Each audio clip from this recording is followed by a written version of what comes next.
Here we are. Welcome into the QB Huddle Podcast Preseason edition. We're still in preseason. I am Tim Smith, joined by my podcast partner, Brandon Newey. Hello. Good morning, Brandon. I guess afternoon. Hello and good morning. Well, good afternoon for some people. It's even later afternoon for our New York people. Yeah. Produced by Mr. Marcus Watson. We are proudly part of the FanStream Sports Network. We are still here every Tuesday. And here in a couple weeks, when real season starts, we'll be here every Tuesday and Friday. So get used to seeing our mugs twice a week. Right now, we are here for you to talk about the hot rookie quarterbacks. We're going to focus on the rookie. We're going to talk about some injuries. We're going to talk about some coaches and some veteran quarterbacks that are on the hot seat and some general news going around the league. First and foremost, this wasn't in the script. I'm surprising everybody with this, but this is big news. I was surprised with this yesterday, right? I want to touch on it because we're in Dallas. Von Miller has been signed to the Dallas Cowboys for the 2026 season. Jerry Jones is all in on this defense. Dak Prescott has no excuse this year. No excuse with this roster not to win the NFC East. Yes or no? Am I on the right track, Brandon? Do you agree with that statement? Dak Prescott, he's out of excuses for this year based on what Jerry Jones has done in the offseason. Yes? No? Give me something. That's my thoughts. That's your thoughts? You have nothing to say. No, this happens every year. And Von Miller is an amazing player. What happens every year? What do you mean this happens? Get super excited. You're all in. This is the year. I mean, you guys do this crap every single year. And the results have remained the same for the last 30 plus years.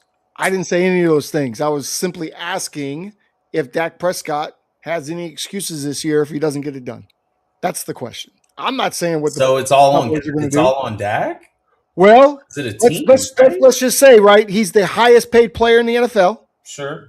He's got two number one receivers. Not anymore, but okay. He's got two number one receivers, which we always give Joe Flacco that or Joe Burrow. Hey, he's got two number one receivers. He should be better. Okay, Dak's got two number ones on the outside that are just as good as those number ones in Cleveland, or in Cincinnati rather.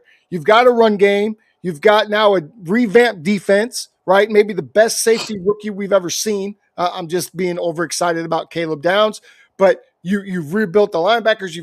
You've rebuilt that defensive line, right? You've got some studs at D tackle, and now you brought in Von Miller. So at this point, if Dak Prescott and the Cowboys don't win games, whose fault is it? We can't blame the defense. We can't say Dak doesn't have any weapons to throw to. He's got great tight ends, great receivers. I mean, to me, if you don't win this year, that's it. And I don't want to hear any, we didn't have. I don't want to hear that because you've got everything. What else do you need? So it's all on Dakota. It's all on him now to get it done. We've built this entire team around you. Now it's your job to execute, even though he's executed probably every year. Never. But the thing that you guys have lacked is a strong defensive unit. You guys have lacked. the dude's had these types of teams and hasn't done anything. So I don't know. Let's not forget. I don't know. When we played the 49ers with a stacked team, you guys wiped us off the field. And we had to put Zeke Elliott at center on the last play of the game. Little brother. That's normal. Okay. That's no surprise. You haven't really been that dominant since the 90s. It's okay. But, hey, excited for you guys. You got a stud coming in, future Hall of Famer. He pretty much changed the game for a lot of these guys. According to what he said in his interview, he can walk in and get you 8 sacks. I mean, in fact, his entire career, he's averaged no less than 8 sacks. So that's extremely impressive. Let's see what happens, man. I mean, you guys got a tough schedule. It's never going to be easy for you. The spotlight's on you. What are you going to do with it? We say this every year. So it's just I don't know who we or they is. You're a Cowboys fan. Speaking for you me. Your voice, you hear the passion that you spoke with when you started to revamp this team. And I saw the excitement, and you start to get a little sweat on your head, right? And you're smiling. Yeah, dude, it happens every year, bro. Look, As a Bear and Cowboy We'll talk fan, about it in January. As a Bears and Cowboys fan, I'm still going to say the Rams are the team to beat. The Rams, Oh, I mean, 100%. the Rams got it all. 100%. But Dak Prescott, there is no excuse not to win the NFC East. There is no excuse not to be in a divisional playoff game. There is no excuse possibly to be in the NFC title game because Jerry has given you everything once again. You have a team around you. Go do something, number 4. Well, golly. Let's see how it plays out the first 8 games, and then let's all right. Well, we'll be here all year for revisit this. This isn't. Nobody is taking a true snap, so we don't know what we don't know. We don't know. Things look great on paper, but at the end of the day, you still got to go out and execute, right? Well, some people took a snap, and let's get into this, right? Let's get into the young guns of the NFL because someone took a snap, and a bunch of rookie quarterbacks took snaps this weekend for NFL teams. We're going to get the first 4 up here that were the top 4 producing quarterbacks. We got Ty Simpson, Drew Aller, Curtis Rourke, and Fernando Mendoza. I got stuff to say about all of them. Who was your favorite of the weekend? I'm going to guess it was this guy in the 49er uniform, but who was your favorite quarterback? Who's my favorite quarterback that just surprised me? Of this 4. Okay. Ty Simpson. Was great. I thought Ty did really well. He was obviously the second quarterback off the board. There was a lot of questions about him, even though starting one year in Alabama. He showed some flashes, but man, in this type of offense, you have to be decisive, quick decision-making, let the ball go. I thought he was extremely efficient, especially going into Arrowhead, right? I mean, that's your first ever, NFL experience, and that's one of the loudest stadiums. It's the first preseason game of the year. I can imagine all fans are pretty excited. But what I saw just, from his film, man, he was just very calm. He made all the right decisions. His red zone efficiency was great. I definitely think he can really learn a lot from Matt Stafford as the season progresses. So great start for him.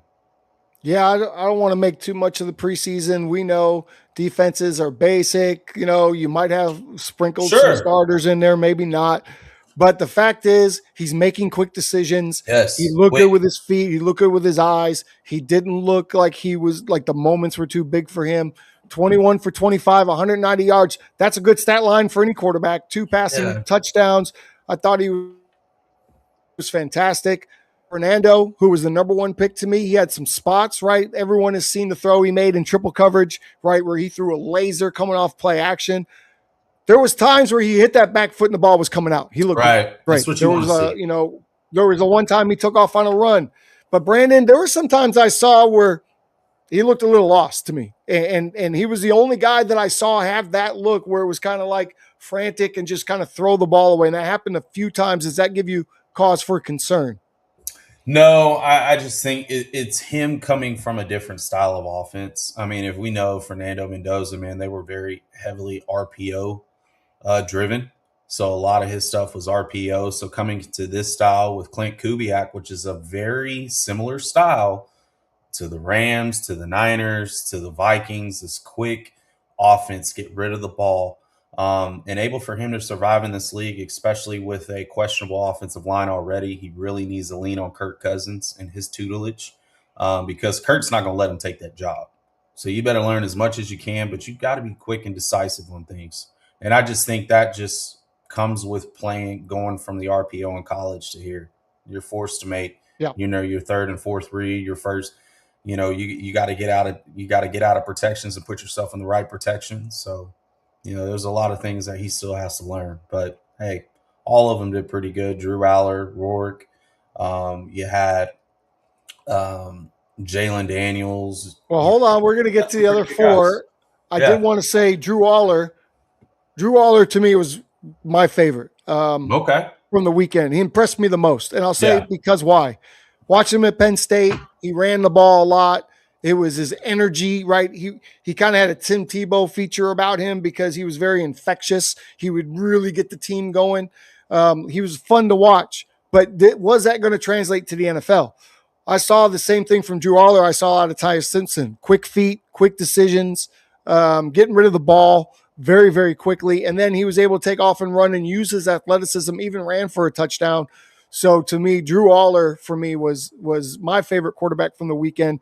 And I think that he could take Will Howard's spot as at number 2. That's going to be an interesting battle between the two of them to back up Aaron Rodgers and be the quarterback of the future.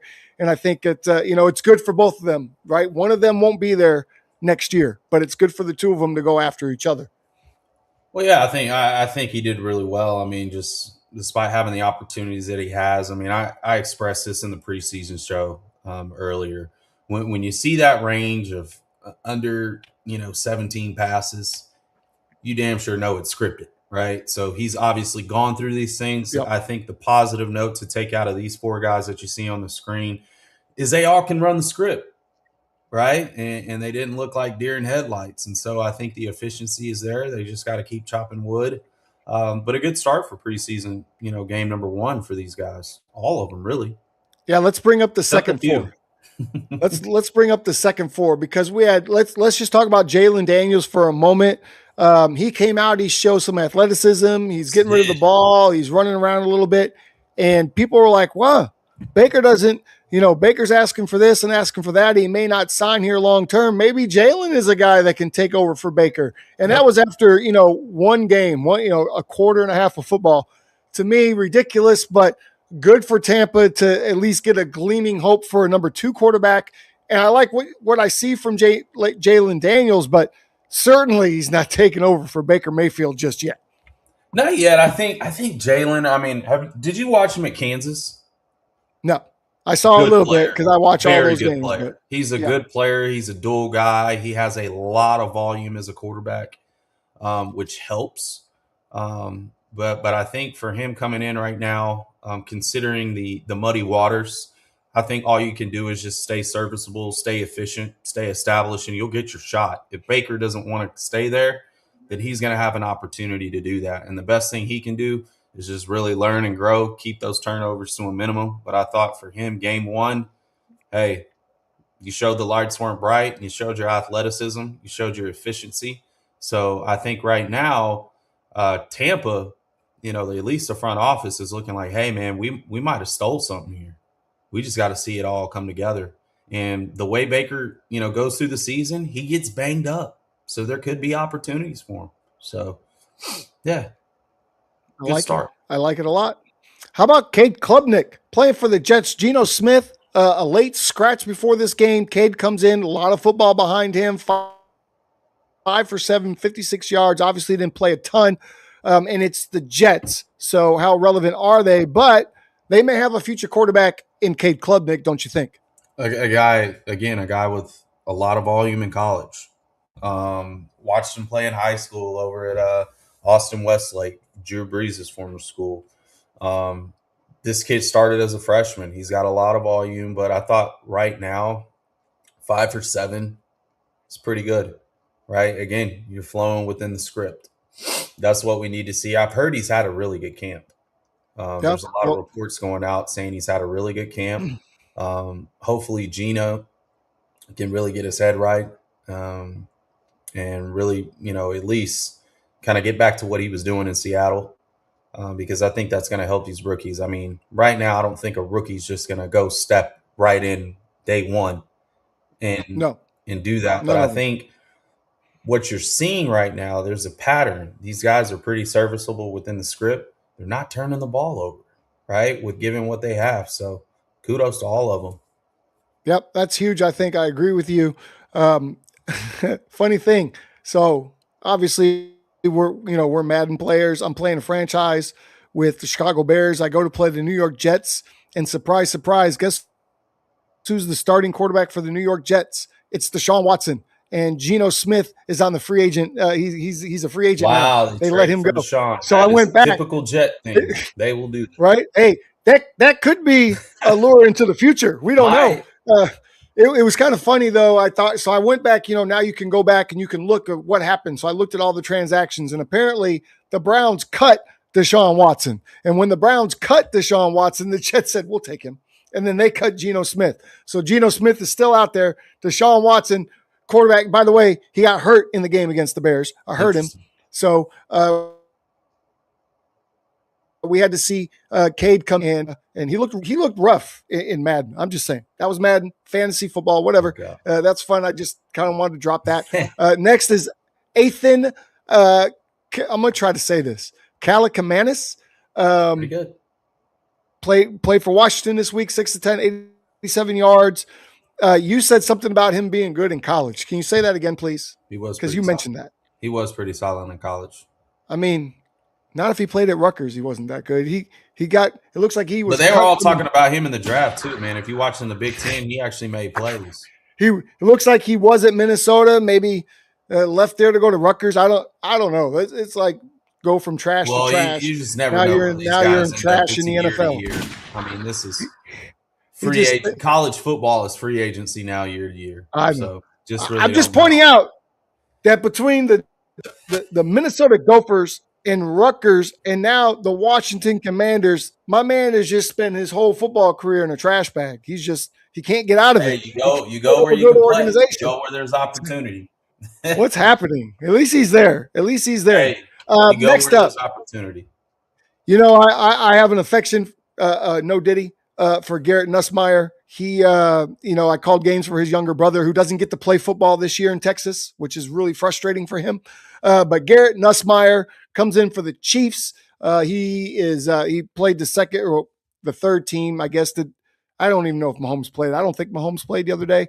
Justin Fields played. Garrett Nussmeier played. 13 for 19, 98 yards, no scores, no turnovers.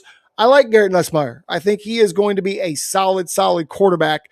Will he be number 2 this year? Probably not with Justin Fields there. But I think he has an opportunity to climb up to that area. I really like Garrett Nussmeier. I'm not mad if he leaves the Chiefs in a few years to get a starting opportunity because Mahomes not going anywhere. But did you get to see him? I didn't get to see him, but I'm not shocked. We know who Nussmeier is. He's had a lot of volume in college. Again, these 4 kids that you see right here, man, they all got a lot of volume in college. And so they're going to be efficient in the script. That's one thing I've been noticing. There's not a lot of guys outside of Ty Simpson who started 1 year, but Ty was there for 5 in Bama. People tend to forget that. Man, they all look solid. They all look serviceable. I mean, we know there's not going to be a guy like, is somebody going to have a Dak Prescott preseason? Probably not. You're probably not getting that volume. But I imagine if I'm Coach McVay, I'm getting everything I can in the next 2 games out of Ty Simpson. I have to know.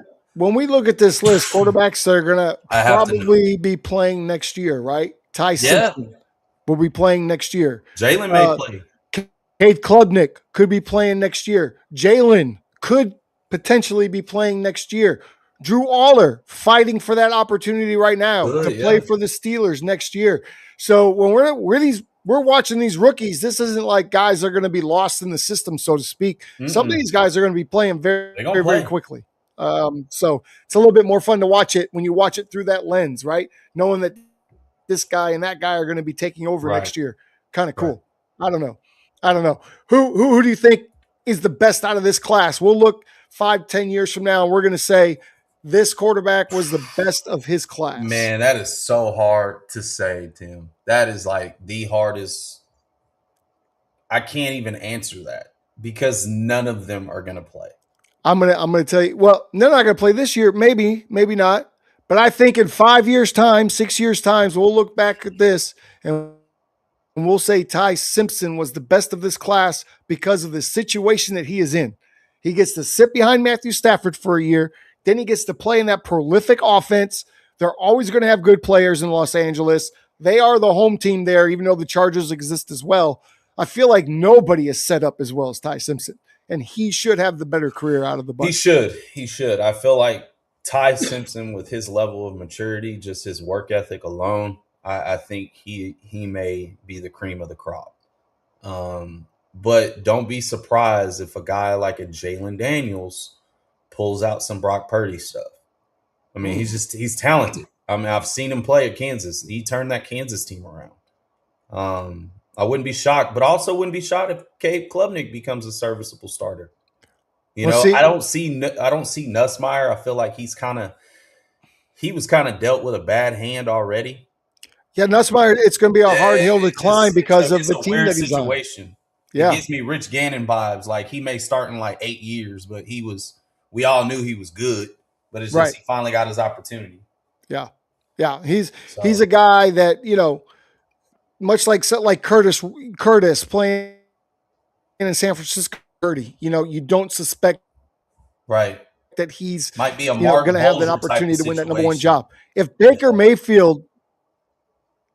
Baker gets his 3-4 year contract that he's looking for in Tampa Bay, then we're probably not going to see Jalen be a starter in Tampa Bay, No, but he may probably get an won't. opportunity somewhere else. Drew Aller is another guy to me. Drew Aller, Will Howard, both in a really good situation because Mike McCarthy's not going to go anywhere, right? Yeah. That Steeler He's team there is for always going probably to be another good. 10 years. So whichever one of those two propel themselves to be the number one guy next year, I think is set up to have a good career. Will they? Don't know. I think the jury's still out on both of them. But I did like what we saw from Drew Aller this weekend. Drew has a big upside. One, because he's a big dude. He's athletic.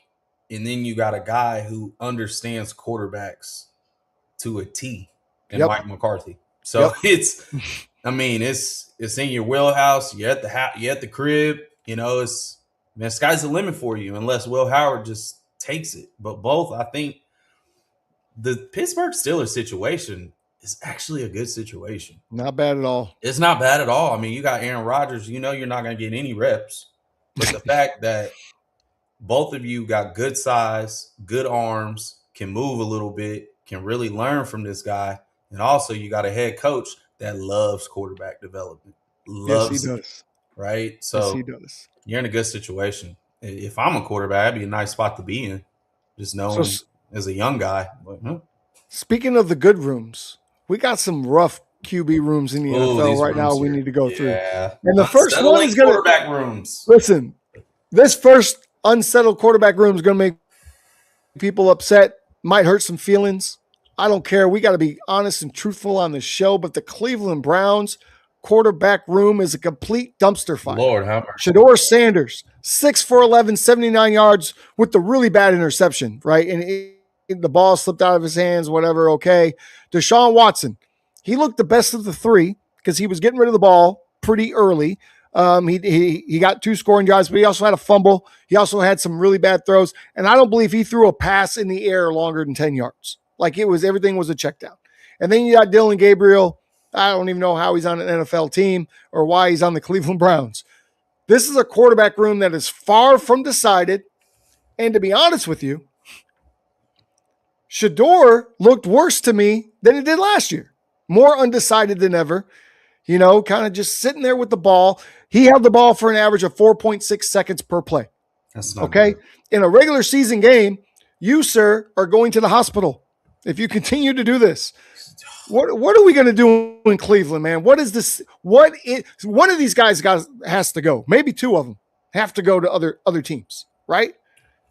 Is Shedeur going to get traded? I've been hearing that, right? If I'm Cleveland and I really want Deshaun to focus in and I want him to be the guy, then I'm going to trade Shedeur to a place where he can go compete because not fair to him. But then again, he comes out and he goes 6 for 11, 79 yards.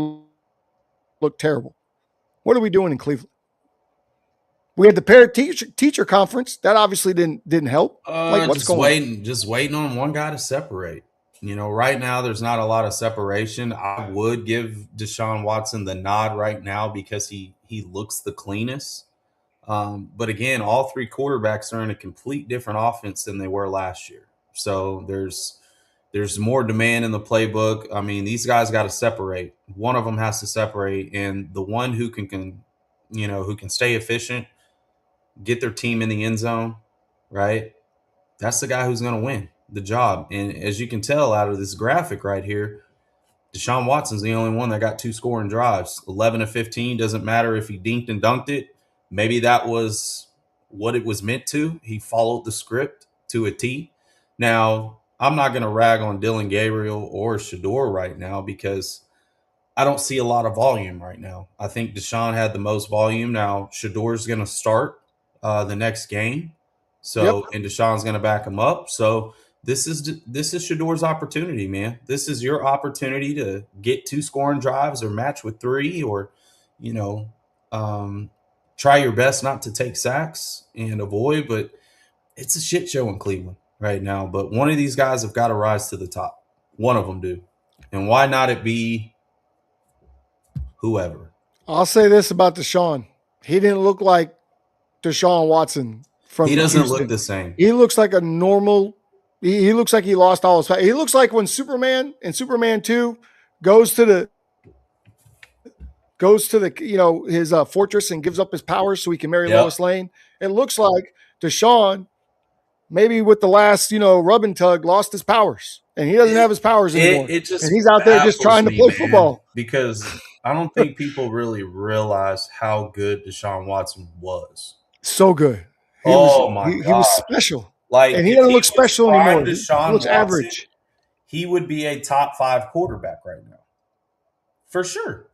Yeah. But right now it just sucks, man, to see the decline of this thing. I just hope he can stay efficient, but right now I don't think the magic is there anymore. And somebody's got to present some magic and some fire. It looks like Shedeur has the locker room, but I don't know if the play is going to produce that enough for you to just gain the starting spot. You guys, somebody's got to drop their gonads, man, and take this position by the throat. I'm going to be honest with you. Based on what I saw last weekend, based on what we saw from Shedeur last year, which was okay, I don't see a starting quarterback in this bunch. If I'm the Cleveland Browns, I'm like, shit, doesn't matter. Ours now. Doesn't matter who we play. And I don't mean that to be mean or disgrudging or anything, but these numbers, not good. And Deshaun, like I said, Deshaun just looked like a normal dude out there. He didn't look special with his arm. He didn't look special with his legs. Like, he just looked like a normal guy. And that's not what we're used to from a Deshaun Watson. Like, you expect more. And, I'm kind of like the rest of the world. I kind of want Shedeur Sanders to start, and I want Shedeur Sanders to – but he's not to quarterbacks what his dad was to corners. And I think we have to come to that realization. Well, we know that. He's just not. We'll see. We love him, right? Great lineage. And I don't feel sorry for him either, by the way. The kid could never take another snap, and he's well off for the rest of his life. So I don't feel sorry for him at all. Like, go in and get it done. This is his shot. This Saturday or whenever they play this weekend, this is his shot to either grab the number 1 spot or have teams reaching out to Cleveland and say, we want Shedeur when we want him right now. So this is his opportunity. Atlanta Falcons. We have another bad thing going on in Atlanta. I don't know if we have a graphic for this one, but Tua was 3 for 5, 22 yards. That was over 2 drives. He had a fumble in the shotgun. He faced heavy pressure. He looked like a rookie. He honestly did. Penix didn't even play because he's still – and then Cooper Rush came in, and I don't know what happened to Cooper Rush since he left Dallas, but he didn't even look serviceable. Like, he didn't even look like he could be the 3rd-string quarterback. Yeah. What are we doing in Atlanta? I mean, all the chips are in for Tua. I don't know if Tua lasts the season with that O-line. What do you think? God, man. Not my lefties. And I support my lefties. But damn it. Of course. Somebody's got to take this position, man. I'm just looking on it. I'm not putting too much stock like, oh, it's a disaster. Cleveland's a disaster. Falcons a disaster. It's like, nah, man. I'm looking at 3 quarterbacks in Cleveland. I'm looking at 2 quarterbacks in Atlanta. Somebody take this position, man. Just take it. Take it. I need efficiency, but right now Tua is a shell of himself since he got the hip injury in Bama. He's never looked the same since. Never has. I think in Mike McDaniel's offense, he was very efficient, right, during times. With Tyreek Hill? Yeah. I just think right now Atlanta's a mystery because you're not going to put Bijan Robinson out there, right now. Right, you're not going to put your best guys. Tua had 5 passes, bro. That's not enough to determine on a two thing drive. It's just not. You're really within the script. Cooper Rush had an opportunity, but 7 to 19, 62 yards, 2 INTs, including a 97-yard pick six. It's not going to work. Not good. Right. This is an opportunity for Cooper Rush to at least be serviceable. Be like, hey, I got these guys back if these 2 starters can't go. Somebody's got to take it. You look at these rooms, man, and they just, again, repeating myself, somebody's got to take it. They do. Now we have some rooms where we know who the starter is. I know you can play. We have some interesting scenarios in New Orleans and Dallas where we're playing for the number 2 spot. New Orleans is crazy to me only because you have Zach Wilson, who was a number 1 draft pick for New York not too long ago. And then you have Spencer Rattler, who we've watched since he was a kid, right? Yep. Playing on that, what was that? What was that called? QB1? Is that what that was Something called? Like that. Yeah. Something like that. They need to bring that back. So we've watched Spencer Rattler since he's a kid. I've never been impressed with him in the NFL. Obviously, he was number 1 guy, lost his job to the rookie last year. But now we have Zach Wilson, Spencer Rattler. Zach had better numbers this week. He was 11-16, 145 with a touchdown. Meanwhile, Spencer was 8 for 11, 42 yards, 2 sacks, lost a fumble. I'm going to say Zach Wilson is going to grab the number 2 job, and Spencer Rattler, UFL or IFL, maybe coming up in the next year or two. Yeah, I just dropped him on my dynasty. So, okay. I love actually Zach Wilson in this offense. Oh. With his type of arm and Kellen Moore, I think it's a really good fit. I think with the quarterback starting now, I think that room is going to be pretty sharp next year. And I think New Orleans is going to surprise some people, especially if they can remain efficient in that offense. Boy, Spencer Rattler is just kind of the odd man out. I mean, he wasn't a Kellen Moore guy. Kellen's got 2 of his guys now. So, is this, I don't know what's going to happen to Spencer Rattler. He's not bad, right? I mean, he wasn't bad, but just didn't win. Just didn't win enough. He caught a downslope. And right now, New Orleans is just looking for a spark. And I think with the quarterback that they have now is a spark, so we'll see. And he shows to be a good leader. You see his pregame speech in week 1. Little baby Drew Brees, huh? Channeled his Drew Brees. No, I didn't say it. What, did he really? Yeah, I mean, he had everybody up talking about the opportunity, take the moment, because remember, they played really well week 18, their last game. So that was a good, momentum builder, going into the season with a new quarterback. So it looks like that starter is really taking that team, and leading them. But I think Zach Wilson in this offense, in a dome, be all right. We forget he still has a good arm. Yeah. We forget that. Oh, I was a big Zach Wilson fan, so I don't know. I would not think y'all overhyped the heck out of that dude, man. I liked him. Playing for BYU. Him because he was like, man, he's not Steve Young. I liked him because he was a MILF hunter, and he was good at it. Oh, the MILF hunter, yeah. He's out here tagging mamas for sure. That's right. Good old Zach. Dallas Cowboys. The Dallas Cowboys obviously have Dak Prescott, whatever. But Sam Howell and Joe Milton fighting for the number 2 spot. Joe Milton gets all the love because he's so athletic, but Sam Howell, he's a very good quarterback as well. 8 for 12, 94 yards, 1 touchdown. Joe Milton, 12 for 15, 107, 1 touchdown. I will say Sam Howell's touchdown was an incredible catch. Incredible catch. It was kind of a throw-up kind of deal. And so I'm not going to give him a lot of credit for that. I think Joe Milton's going to be the number 2, but I would be more comfortable if Sam Howell was, because I'm not really comfortable with Joe Milton. Where are you at? I think you go with the veteran experience in Sam Howell.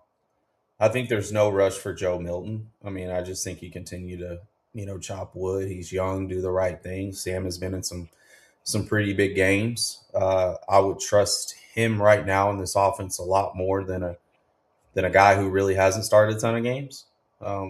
Sam started over 10 plus games, I believe. He started a few, started a handful, right? Milton's started 1. But hey, I like both of them. I have nothing bad to say. I think they did great with what they were dealt with. Again, they played within the 12 to 15 play script, and they executed it. That's all you can ask for with these guys. Somebody said DHS is in Cleveland and wet ball gate. We got wet balls with the Z. Hey, man, I don't know what happened to Deshaun Watson, but I can tell you 2 ACLs and 2 Achilles tears definitely hurts him. And maybe some wet balls, apparently. That's never good. Someone took the air out of his balls, perhaps. I don't know. We're talking about footballs, folks. This is a football show. To see it. It's like it's going to be definitely a depressing ESPN 30 for 30. No, it really is. Talk about the fall off. He was really one of my favorite quarterbacks in this generation. Talking about the fall off, and I stood on it. Let's talk about you did. You did. We argued about that for a while. Stood on it. I And he took up might for have you, been. man. He might have been if he could stay, just stay out of the massage I took parlors. up for He you, might have been. man. You were my favorite player. One of them. It happens. All right. Listen, we got to go to hot seat. We got to go to the hot seat segment. Hot seat. I don't know. This is what's being put out. I don't know if everyone's on the hot seat. Let's talk about it. Anthony Richardson has been on the hot seat since he pulled himself out of a game, right? Mr. Head Tap. Can't do that in the NFL. He's been on the hot seat since, but he got some playing time this weekend. He did have 145 yards passing, 53 more yards on the ground, but he also turned the ball over twice. Is Anthony Richardson going to stay? I hear they're going to keep him for depth. Is he on the hot seat to get shipped out of Indianapolis? No, I don't think so. But what I think he showed is he can be serviceable too, right? Stay within the script, 11 to 14, 145, 53 yards rushing. He did have a couple turnovers, but I just think, man, he's one of these kids that hasn't had a lot of volume. He just hasn't. And it hurts him. And it puts a lot of unwanted pressure on a kid, but he should have stayed in school. I mean, he would have been a senior this year, right? I mean, you at least need 30 games, at least, to be somewhat serviceable in this league, right? But right now, I just think, hey, man, just keep chopping wood. I have nothing bad to say about him. I would love to see him do good. I personally don't think he's on a hot seat. If anything, just like McVay and with the Rams, if I'm the head coach of the Colts, I'm exhausting him completely in the preseason. Like, you're playing every snap. Like, sure, this is yours. This is your time, right? So at least get something on him, but just keep chopping wood, young man. You're still young. You're a baby. What is he, 23? Could you imagine 23 years old, like, and you only started like maybe 15 games at best, and you just went to the NFL at 21 years old? Right. Just off athleticism. 20 years old. Which is why they got him. And he'd have been okay, I think, if he hadn't tapped out of the game that one time. Maybe. Man, give him grace, man. He was just tired. I get like, you. If he's tired, then he should have just changed the play. There you go. Change the play. Just change the play. Hey, man, we're checking this. How about Make-A-Wish? Make-A-Wish back making wishes. Over 3 series, he was 3 for 5 for 18 yards. The starting offense produced 17 yards and no first downs. Okay? Here's my only thing about this. I can't say that Bryce Young's on the hot seat because there's not a quarterback better than him in the room, unfortunately. Like, Kenny Pickett is the best you could get. Like, there's not a quarterback better than Bryce Young. I don't think Bryce Young is all that good, but there's not a better guy than him in that room. So what do you do if you're the Panthers? Are you starting to look for who the next guy is going to be? Do you trade for one of these other veteran backups and that is better than Bryce Young? I don't know. Seems like the Panthers bet spot. They saw the growth. Am I freaking out over? Yeah, we're overthinking this completely. Okay, so you think everything's fine? We are. All right. This is Bryce Young's team. He showed that he can dig and grind and get through it. Got to the playoffs, won the division, like, despite it being a poo-poo division. But, hey, man, I mean, that happens. It happens. Okay. We're not steamrolling. We're keeping within the script. 3 of 5, you're out. A couple series, no worries. We'll figure it out next week. Okay. I wouldn't look too much into it. If you say so. We already talked about Tua. We've already talked about Deshaun. But how about this quarterback room? The Minnesota Vikings. They've decided that they took JJ in the first round. They've given up on JJ. They have decided that Kyler Murray is the number 1 quarterback, and apparently Carson Wentz is the number 2 quarterback. At this point, and JJ's come out and said, I love this team. I love these people. I love these coaches. I love this city. I'm saying free JJ. Let him go somewhere where they believe in him. They're going to give him an opportunity to play. I think he'd be a fantastic number 2 quarterback for Jared Goff in Detroit. I just think Detroit runs the right kind of offense for JJ McCarthy. Should JJ want out of Minnesota? If you're JJ McCarthy, do you want out of there? Because I do. The disrespect is loud, and it's time for him to go. Time for him to go somewhere where he can be appreciated. I don't think it's loud. I think that's the business, man. It's the business. You don't produce, we can't have you, right? I mean, you're not taking the strides that they need. I mean, he still holds onto the ball too long, makes the same kind of mistakes, throws a 98-mile-an-hour fastball 5 yards away. I mean, Carson's a little bit more serviceable, has learned a lot more, has grown, has matured. A guy who can sustain the offense, a guy who's been there before JJ was there. So he comes in and just, is a serviceable quarterback. Like, if you're going to be a number 2 or number 3, you damn sure be able to move the ball. And you don't think JJ can move the ball? No. Oh. No. JJ, I'm not going to lie to you, man. JJ was probably one of the quarterbacks that just was not NFL ready. He needed more volume. I mean, even watch him in Michigan. And I know you're a Michigan fan, and I'm not trying to knock on the kid. This isn't a knock on him. This is just the situation he was in. He didn't get an opportunity like an Andrew Luck with Jim Harbaugh, right? Where Andrew Luck got to throw the ball 30, 40 times. He didn't get that, right? So when you're only restricted to a certain amount of, attempts, you don't get everything thrown at you. You haven't seen every variation of coverages.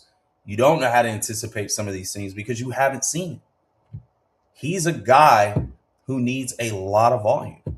And hopefully these young quarterbacks can look at JJ.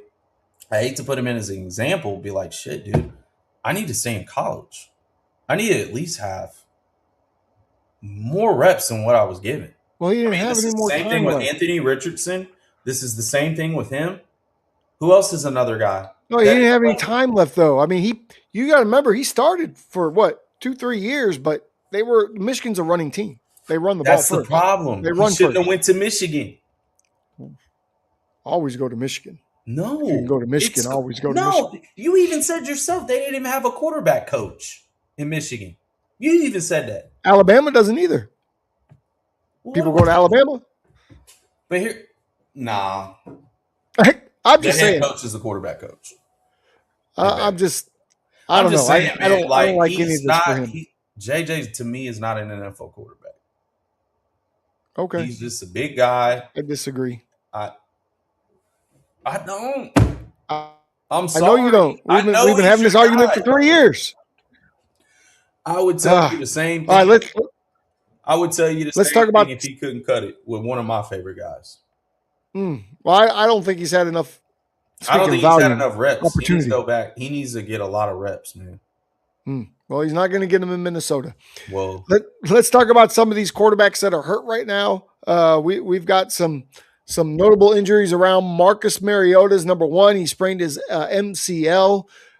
Curtis Roque from the 49ers has a little bit of a rib injury he's dealing with. I believe he has a little bit of a knee issue as well. Geno Smith was a late scratch, which is fine. Foot, ankle soreness day to day. You don't really expect him to play anyway in preseason. We'll leave this one for last because we want to talk. Well, Brandon's back. Jackson Dart. Jackson Dart gets comes out of the game, can cut the tent after taking an egregious sack. Right, the running back missed the block, but he never even paid attention to the blitzing linebacker. Brandon gets sent into the tent, comes out of the tent. Coach throws him back in the game in a preseason game. What are we doing in New York? John knows better. Why? First of all, how are you seeing that guy's coming? Is that the running back's fault or his? I think it's a little bit of both. I mean, the running back whiffed, but you got to know he's coming. He never even looked over to the right. Never even looked at him. But you got to point too. You got to talk, communicate. Yes. That's the problem. We do too much of this. Yes. Hey, overhang, right here. Pick him up. Like, we have to alert. Receivers have to talk. Communication is paramount to your success. And there was no talking during that time. No. And he got annihilated. I never want to see my quarterback take a hit like that in the preseason. Bro, he got hit so hard, he got sent back to 2000. He's out completely. Jesus. I agree with you on this. He's out. But you're not coming back. John Harbaugh, though.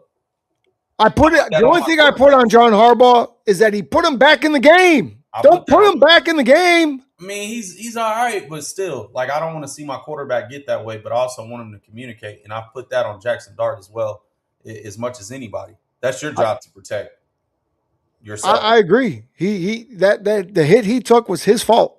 Yeah. And a little bit of the running back, obviously, bad block.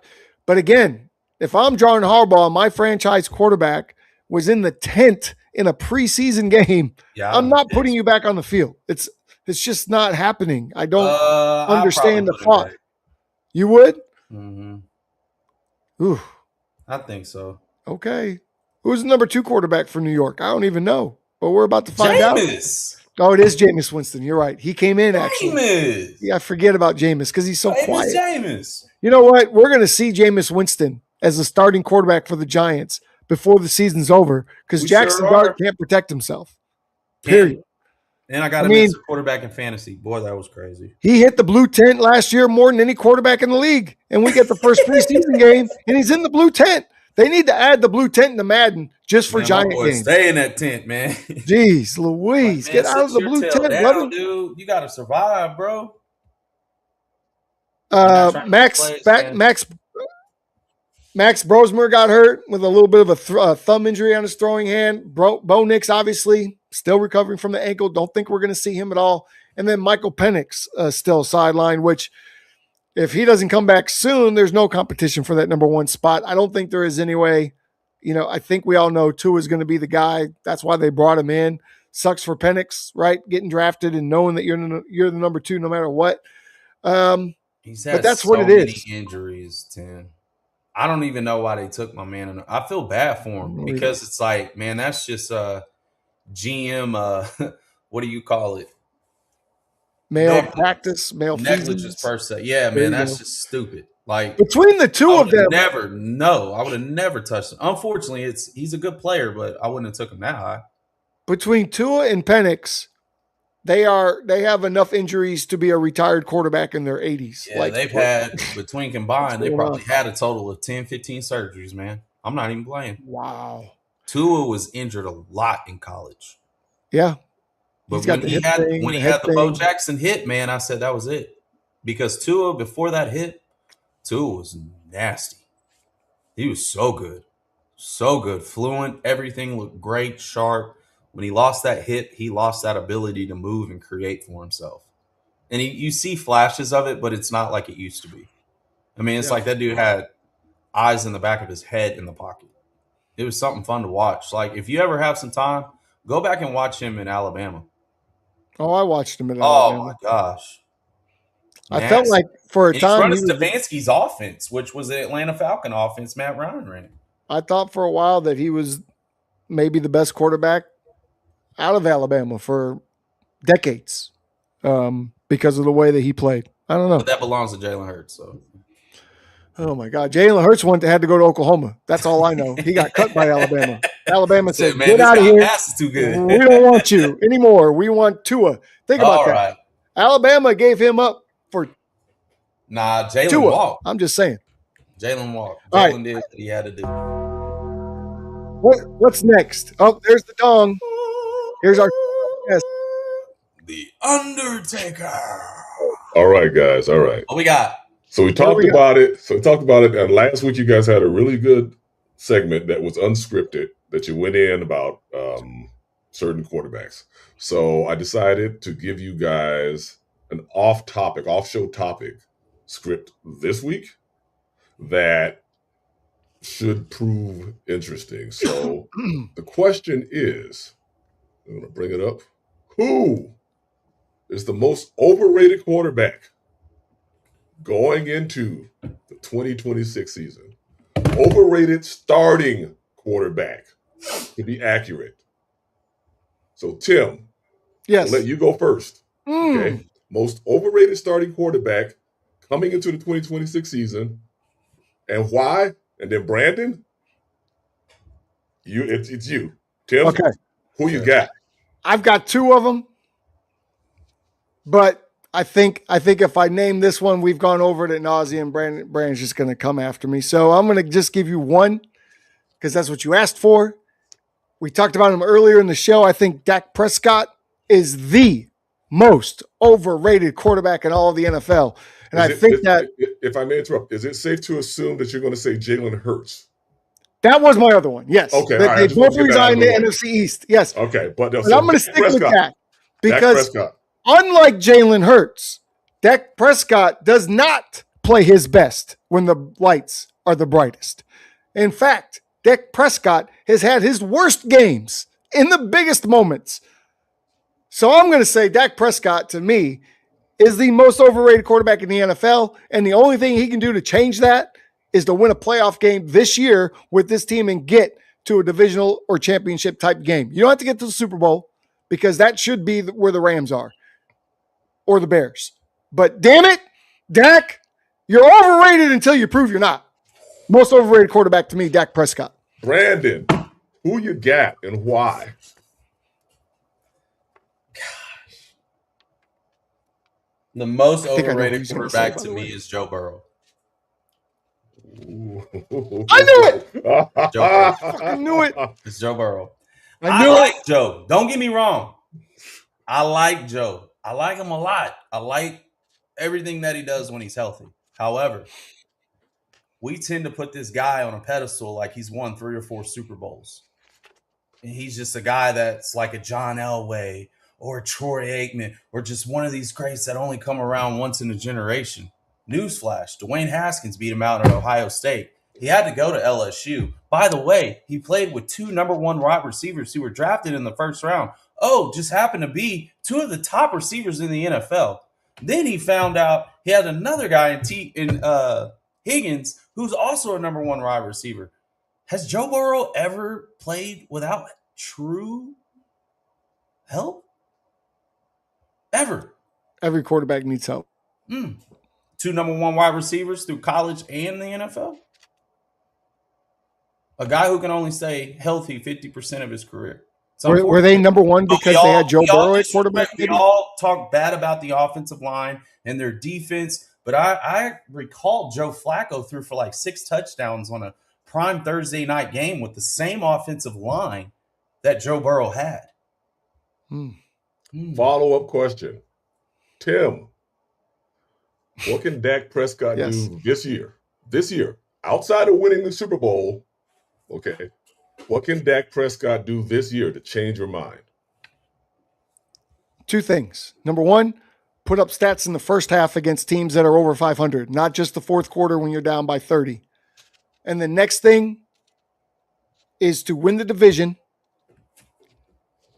and win a divisional playoff game.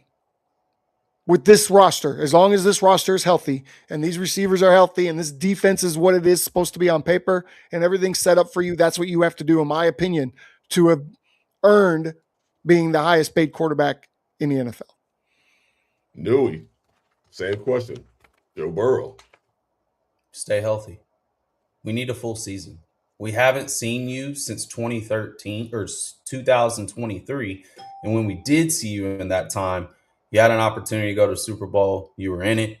We need more of that. Not asking you to get to the Super Bowl. We just need to see you for a full season of consistency.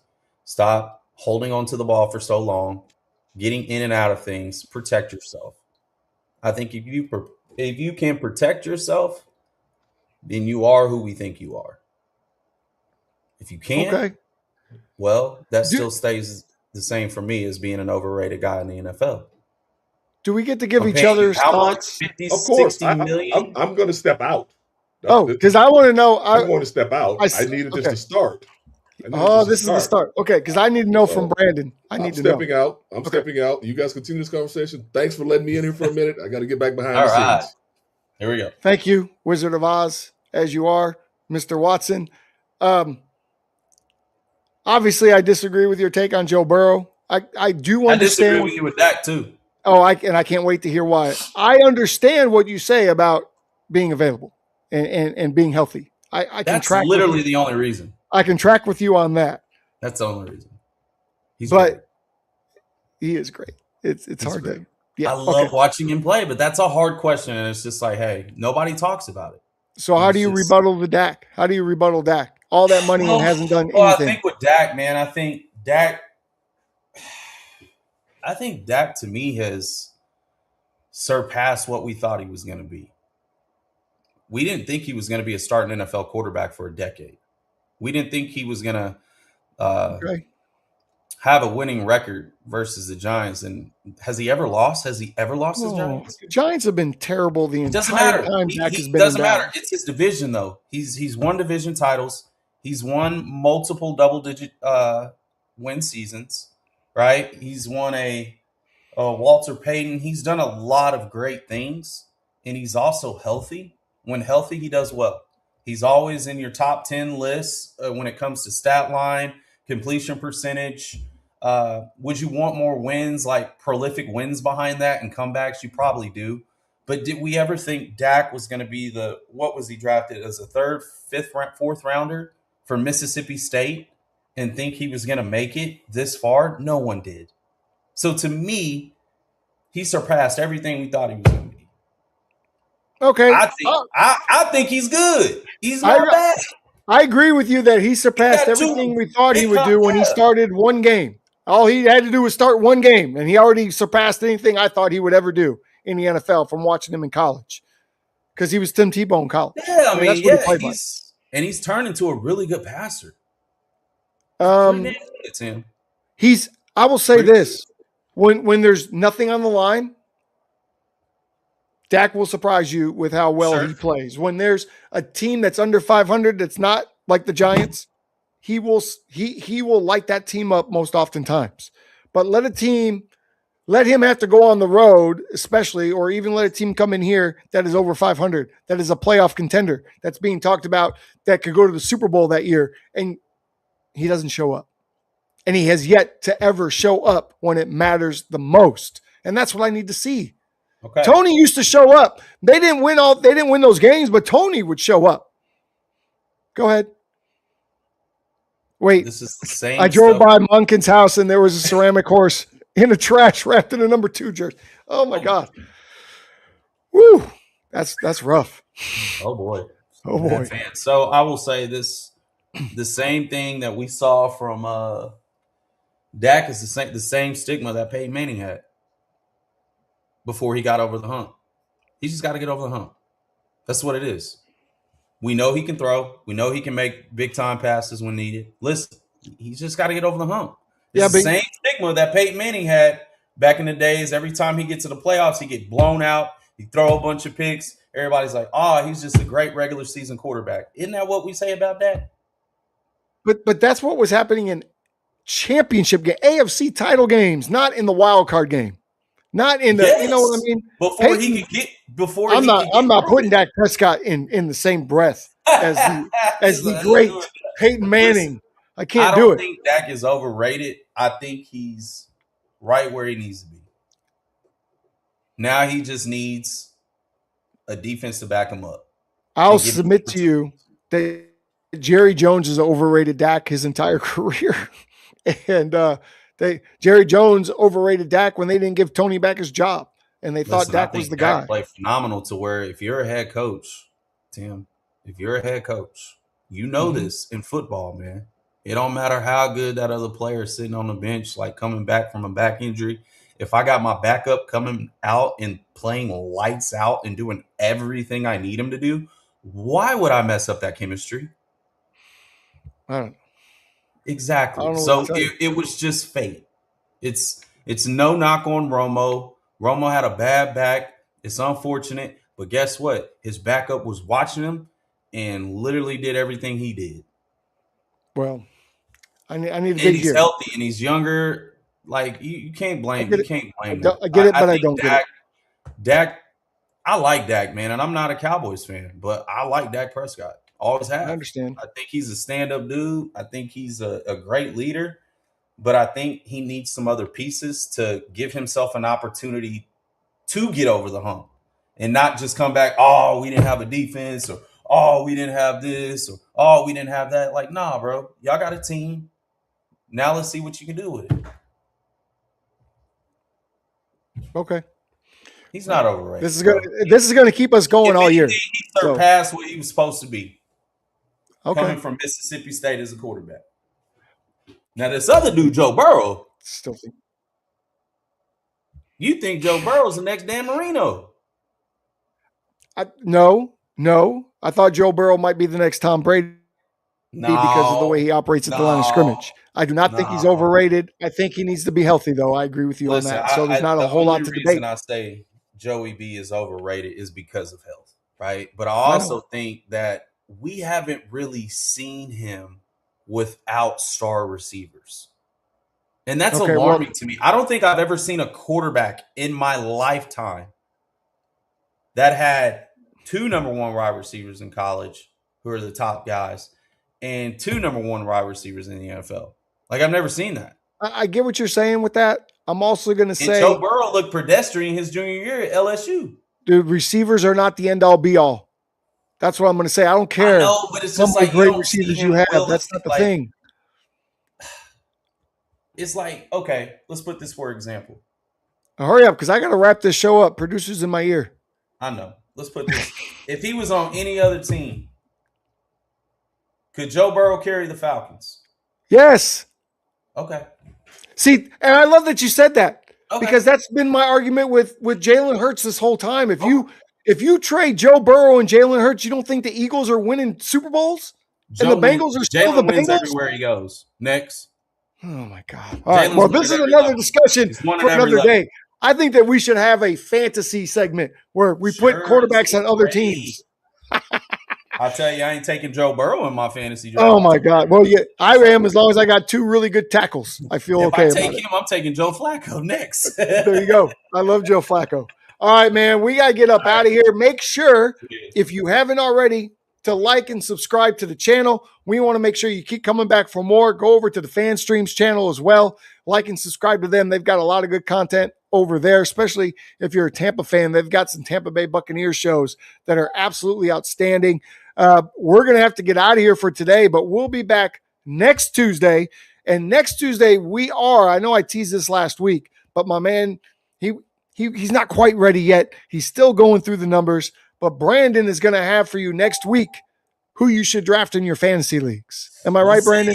We're going to have some fantasy lineups next week. So we're going to give you a list of quarterbacks, receivers, running backs, and defenses to pick. I don't really know much about fantasy because my last time doing it was when I drafted Tony Romo, and 5 minutes later he got his back broken against the Seattle Seahawks. And that was the last time I ever did fantasy football. So I'm a little nervous of giving my secrets away because a lot of our buddies watch this show, so they know who I'm going to be drafting. Ooh, I'm nervous about that. So I'll keep this very, very surface level, but you do what you want to do with it. I think I'm going to give you some good information, and you roll with it, period. Yeah, there you go. But all you other guys who are in my league, don't take shit. Nothing. You get nothing. You get nothing. Hey, don't forget, regular season, we'll be here Tuesdays and Fridays, but for the next few weeks, it's just Tuesdays. So we're going to get out of here. We appreciate everybody that's tuned in, all you QB huddlers. You guys are the best. Make sure you start chiming in on the chats because we want to know from you. And you never know. Our producer may just put you on the show, right? So you can give us your take. That's what we're working up to. So we want to get to there. But guys, we'll see you next Tuesday at noon Central Time. Until then, keep those chains moving, folks. We'll see you. Brandon's not even paying.